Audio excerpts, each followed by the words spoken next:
Habari zenu, karibuni, ni elimu kiganjani. Kama ndo mara kwanza kuwa hapa, usisahau kusubscribe, kulike, lakini pia kushare na vijana ambao content hizi zitawasaidia. Leo hii tuangalie swali la logarithm. Tunatakiwa to evaluate. So the question was evaluate. Una log 5 plus log 16 minus 32 minus 3 log 2, na tutatumia laws mbili actually. Ukirifaa kwenye laws of logarithm, kuna ya kwanza product rule au product law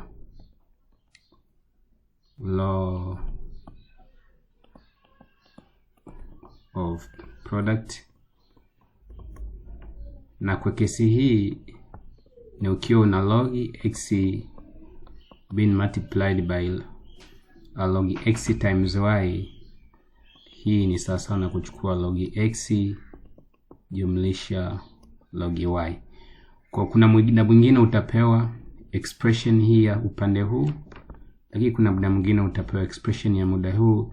Itategemea unataka wewe kutoka upande upi kwenda upande upi. Lakini pia sheria nyingine ambayo tutaitumia leo hii kwenye swali hili ni exponential rule. Exponential rule, na hii ni kesi ikiwa umepewa log x power n. Hii ni sawa na kuchukua n multiply by log x. Tutatumia sheria hizi mbili kusolve swali hili hapa ambalo tunaliona. Sasa tutaanza na pati hii hapa, kwa maana kwamba 3 log 2 hii itakuwa ni sawa na kuchukua log 2 power 3.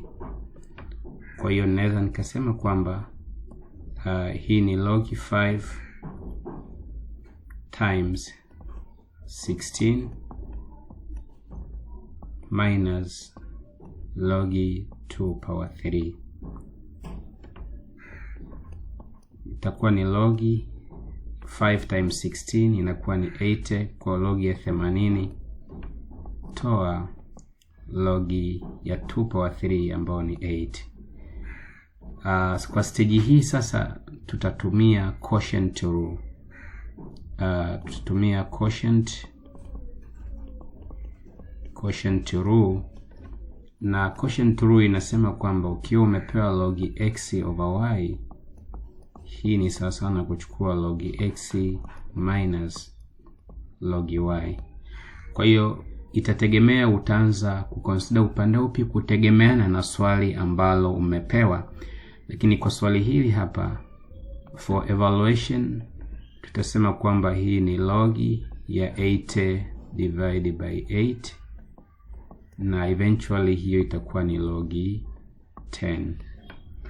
Sasa ukiwa by default hakuna base ambayo imewekwa hapo, manake by default hii ni base 10, na ukirifaa kwenye log ya a base a ni sawa na 1, basi hii hapa pia itakuwa ni sawa na 1.